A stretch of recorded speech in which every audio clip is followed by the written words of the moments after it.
ہندوستان جیسے ممالک کے اندر چاند کے اعلان کا اختیار کس کو ہوگا، جبکہ اس ہندوستان جیسے ملک میں مسلم حکومتیں نہیں ہیں؟ تو پھر ایسی صورت میں ہندوستان جیسے ممالک میں چاند کے اعلان کا اختیار کس کو ہوگا؟ چنانچہ اس سلسلے میں حکم یہ ہے کہ عمدۃ الرعایہ اور دیگر کتب کو دیکھنے سے یہ بات ثابت ہوتی ہے کہ ہندوستان جیسے ممالک جہاں اقتدار اعلیٰ مسلمانوں کو حاصل نہیں ہے، غیر کو حاصل ہے، تو ایسی صورت میں یہاں پر چاند کے اعلان کا اختیار معتمد علیہ رویت ہلال کمیٹی یا علاقے کے بااثر ائمہ اور علماء کو حاصل ہوگا۔ جیسے اس ہندوستان کے اندر مختلف علاقے کی مختلف اسٹیٹ کی مختلف ریاستوں کی الگ الگ ہلال کمیٹی ہوتی ہے، تو یہ سب الگ الگ ہلال کمیٹی ہوتی ہے، وہ اپنے اپنے طور پر جس علاقے میں اعلان کرتی ہے اسی کے مطابق اس پر عمل کیا جائے گا۔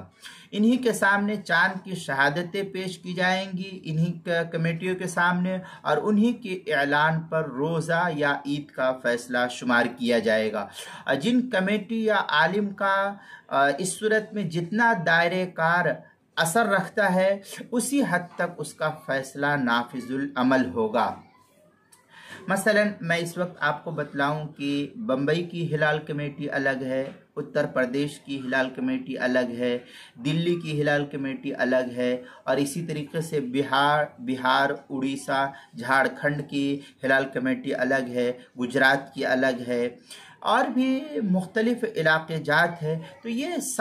سب کے سب جو ہے اپنے اپنے اسٹیٹ کی، اپنے اپنے ریاستوں کی جو ہلال کمیٹی ہے، ان ریاستوں کی ہلال کمیٹی نے جو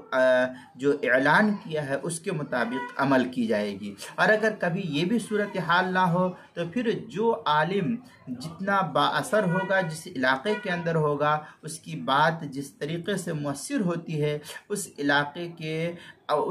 کی عوام اپنے اسی عالم پر اعتماد کر کے اسی کے قول پر عمل کرے گی، وہ جیسا حکم دیں گے اسی کے مطابق عمل کیا جائے گا۔ چنانچہ عمدۃ الرعایہ کے اندر یہ اصول ملتا ہے، والعالم الثقۃ فی بلدۃ لا حاکم قائم مقامہ اس طریقے کی عبارت جو ہے عمدۃ الرعایہ علی شرح الوقایہ، پہلی جلد صفحہ 246، انوار رحمت اس کی 514 صفحہ، جواہر الفقہ پہلی جلد 402، جدید فقہی مسائل دوسری جلد صفحہ 27، کتاب المسائل دوسری جلد صفحہ 122 پر اس کو نقل کیا ہے۔ لہذا اس صورت میں اسی پر عمل کیا جائے گا، جو ہندوستان ہو یا اس جیسی جو ممالک ہے اس میں یہی صورتحال پر عمل کیا جائے گا، تو اختلاف سے بچا جا سکتا ہے۔